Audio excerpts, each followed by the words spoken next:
Assalamu alaikum. I welcome you all in this amazing class where we are going to discuss do, did and does. আমি নুরে জান্নাত মিম, আমি আছি আপনাদের সাথে আজকের এই ইংরেজি টিউটোরিয়ালে। আশা করছি আজকের ক্লাসের পর এই ডু ডিড ডাজ নিয়ে আমাদের যত ধরনের প্রবলেম আছে সব দূর হয়ে যাবে এবং এরই সাথে সাথে এই ডু ডিড ডাজকে কীভাবে একটা সেন্টেন্সে ইউজ করতে হয় সেটাও আমরা কখনো ভুলে যাব না। সো আমরা বেসিক কিছু সেন্টেন্স প্যাটার্ন প্র্যাকটিস করব, যার মাধ্যমে এই ডু ডিড ডাজের যে ব্যবহার সেটা আমরা খুব সহজেই বুঝে নিতে পারি। সো এবার আমরা দেরি করব না, চলুন আজকের লেসনটা আমরা শুরু করে ফেলি।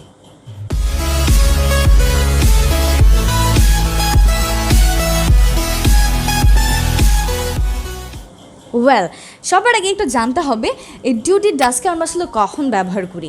একটা সাধারণ সেন্টেন্সকে যখন আমরা একটা প্রশ্নতে রূপান্তরিত করতে চাই বা একটা নাবোধক বাক্যে রূপান্তরিত করতে চাই, তখন আমাদের কোনো একটা হেল্পিং ভার্বের প্রয়োজন পড়ে। আর দেখা যায় অনেক সময় আমাদের অ্যামিজ আর এই অক্সিলারি ভার্বগুলো থাকে না, আর না থাকার কারণেই আমরা কি করি, বাহির থেকে সাবজেক্ট অনুযায়ী ডু ডিড এবং ডাজকে নিয়ে আসি। কিভাবে নিয়ে আসি এবং এদেরকে কিভাবে অ্যাপ্লাই করতে হয় সেটা আমরা দেখে নিব।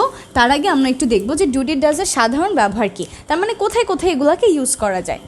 ডিউ, এই ডুকে আমরা ব্যবহার করি যখন আমাদের জন্য থাকে কোনো ফার্স্ট পারসন, তার মানে আই, উই যারা কথা বলছে। এরপর যখন কোনো সেকেন্ড পারসন থাকে, তার মানে আপনি, তো আমরা ডু ব্যবহার করি কখন, ফার্স্ট পারসনে, সেকেন্ড পারসনে, আরও একটা ক্ষেত্র আছে সেটা হচ্ছে third person plural number. Third person plural number, তো এদের মাঝে কি হতে পারে, যেমন আই, উই, ইউ, তারপর আমাদের হতে পারে দে, এটসেট্রা। এরপর আমাদের আছে ডাজ। এই ডাজকে জাস্ট আমরা একটা ক্ষেত্রে ব্যবহার করি, সেটা হচ্ছে যখন আমাদের জন্য থাকে কোনো থার্ড পারসন সিঙ্গুলার নাম্বার, কোনো থার্ড পারসন সিঙ্গুলার নাম্বার। তার মানে এখানে আমাদের আছে হি, শি, ইট, যে কোনো মানুষের নাম, এগুলো। এবং এই ডিডকে আমরা ব্যবহার করি এই সবগুলোর পাস্ট ফর্মের জন্য। ডিডে কোনো প্রকারভেদ নাই, ডিডকে আমরা ডিরেক্টলি ব্যবহার করি কোনো কিছুর পাস্ট ফর্মের জন্য। তো এবার একটু আমরা দেখি যে এগুলোকে আমরা কীভাবে একটা সেন্টেন্সে প্র্যাকটিস করতে পারি বা আমাদের জন্য কীভাবে এগুলো বোঝাটা সহজ হয়ে যায়। আমরা যেটা করব, প্রথমে আমরা একটা স্টেটমেন্ট দেখব,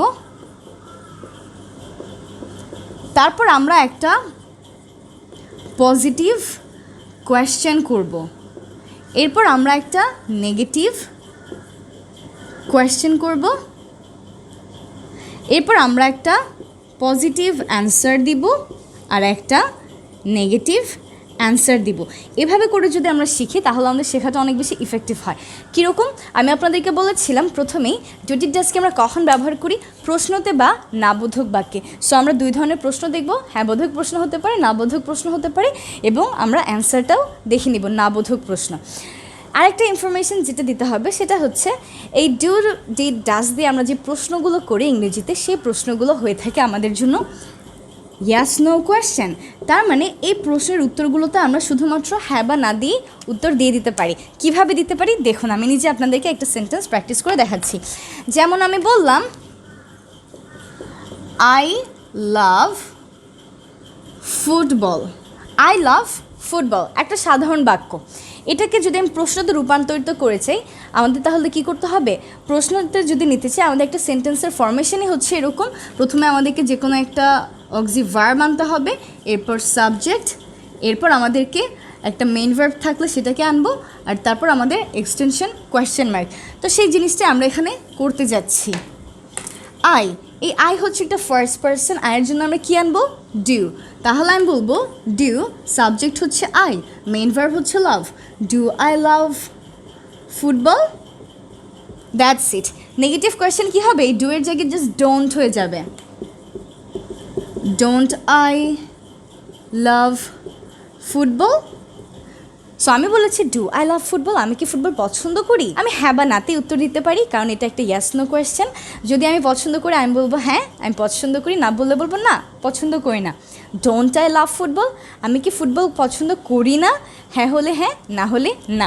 এবার একটু পজিটিভ অ্যান্সার দিই। পজিটিভ অ্যান্সার হলো হবে ইয়াস আই লাভ ফুটবল, আর no I don't love football.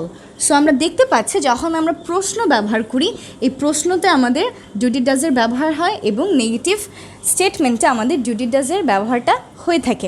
অন্য আরও বেশ কয়েকটা সেন্টেন্স প্র্যাকটিস করব যাতে করে আমরা এটাকে একদম খুব সহজে বুঝে যেতে পারি। এবার আমি বললাম যে Rafi sings a song, Rafi একটি গান গাচ্ছে। সো রাফি একটা third person singular number, third person singular number হলে আমরা কি ব্যবহার করি? ডাজ। তাহলে পজিটিভ প্রশ্নটা হবে does Rafi Singh a song, Rafi কি একটা গান গায়? Does Rafi Singh a song, এই যে does Rafi Singh a song. এবার এটাকে আমরা নেগেটিভ প্রশ্নতে যদি নিতে চাই তাহলে কি হবে? Doesn't Rafi Singh a song, Rafi কি একটা গান গায় না? এরপর পজিটিভ অ্যান্সার যদি হয় রাফি যদি গান গায় আমরা কি বলবো? Yes Rafi sings a song. আর একটা নেগেটিভ উত্তরটা কীরকম হবে? নেগেটিভ উত্তরটা হবে no Rafi doesn't sing a song, that's it. তো আমরা বরাবরের মতো দেখতে পেলাম যে প্রশ্ন করার ক্ষেত্রে এবং নেগেটিভ উত্তর দেওয়ার ক্ষেত্রে বা নেগেটিভ সেন্টেন্সের জন্য আমরা এই ডু ডিড ডাজকে নিয়ে আসি। এবার আমরা একটা পাস্ট ফর্মের ব্যবহার দেখি। যেমন আমি বললাম আই ওয়াকড, আমি হেঁটেছিলাম। পজিটিভ প্রশ্নটা কি হবে? ডিড আই ওয়াক, আমি কি হেঁটেছিলাম? নেগেটিভ প্রশ্ন ডিডেন্ট আই ওয়াক, আমি কি হাঁটিনি? উত্তরটা কী হবে? যদি হ্যাঁ হয় তাহলে আমি বলবো যে ইয়েস আই ওয়াকড, হ্যাঁ আমি হেঁটেছিলাম। নো আই ডিডেন্ট ওয়াক, যার মানে না আমি হাঁটিনি। সো বরাবর মতো আমরা কি দেখতে পেলাম? এই প্রশ্ন করার সময় এবং একটা নাবোধক বাক্যে আমরা এই ডু ডিড ডাজের ব্যবহারটা করে থাকি। সো আশা করি এভাবে করে যদি আমরা নিজের আর কয়েকটা সেন্টেন্স প্র্যাকটিস করতে পারি তাহলে এই ডু ডিড ডাজ নিয়ে কোনো কনফিউশনই আমাদের থাকবে না। আপনারা প্রথমে সিম্পল একটা স্টেটমেন্ট নেবেন, সেটাকে এই প্রশ্নতে রূপান্তরিত করবেন। দুই ধরনের প্রশ্ন, হ্যাঁ বোধক এবং না বোধক, আর তারপর আপনি ইয়াস দিয়ে একটা অ্যান্সার করবেন, না দিয়ে একটা অ্যান্সার করবেন। যখন আপনি না দিয়ে অ্যান্সারটা করতে যাবেন তখনই দেখবেন যে আপনার এই ডু ডিড বা ডাজের সাহায্যটা লাগছে। সিমিলারলি যখন আপনি প্রশ্ন করবেন তখন আপনি দেখবেন এই ডু ডিড ডাজের ব্যবহারটা আপনাকে করতে হচ্ছে। তো এই জায়গাগুলোতেই আসলে আমরা ডু ডিড ডাজকে অ্যাপ্লাই করতে পারি। সো এবার কি করতে হবে?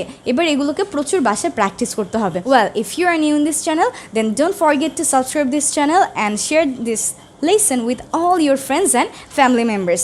I hope to see you all real soon. Till then, take care and Allah Hafiz. Stay connected everywhere to this YouTube channel, to our Facebook group, and also our Facebook page where we take our live classes. So, I'm Noore Jannat Meem. I wish you all the best. Allah Hafiz. Goodbye.